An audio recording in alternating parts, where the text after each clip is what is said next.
is Justin Starks. I'm from Georgia, though the incident did occur in California. That's where I lived previously. I'm currently a software engineer. The last thing I remember was being on my balcony. I don't actually remember falling. I don't remember hitting the ground. I fell from a three-story balcony. And while I don't remember the impact, I do know that I landed on my chin. I know that because my chin was split open and it reverberated throughout the rest of my face and broke literally every single bone in my face, my jaw, both sides, my orbital nasal bone over here. I had breaks on my orbital bones over here. I had breaks literally all over. The doctors were extremely shocked. I had no fractures to my skull at all. I did not break my skull.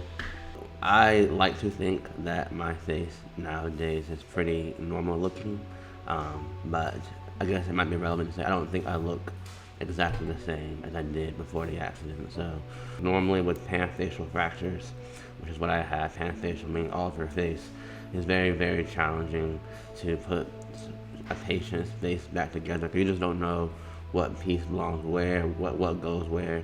Like during the surgery, the doctors were literally putting me back together on the model, seeing if it worked, and if it worked, and then they'll put it on me, like the real me. So I'm very lucky about the time that it occurred in terms of the advances in modern medical technologies that we have that were able to, put me back together the way that I did.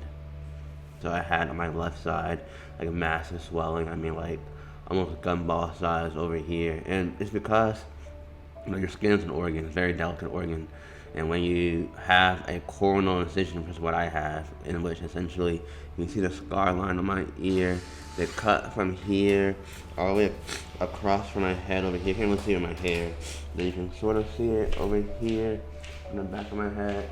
They cut literally across my head, called coronal incision, and peeled my face off and put me back together. When you do something like that, your skin's a very delicate organ, so your face swells immensely. So I look very, very puffy, especially towards my left side, because that was where the most of the damage was. I could not eat solid foods at all. I had to eat it's called clear liquid diet at first, in which you can only eat basically broth and water.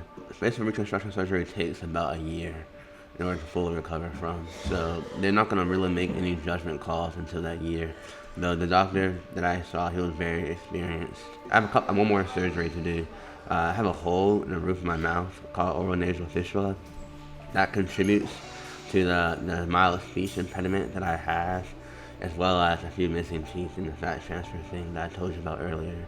So when I have that surgery to fill up the fat over here, get some dental implants, get some braces, fix that hole in the roof of my mouth, I think that is when I will be considered, 100%, normal.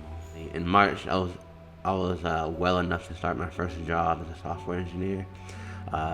Before then, I was supposed to start actually in January, but obviously because of the accident, that was not possible.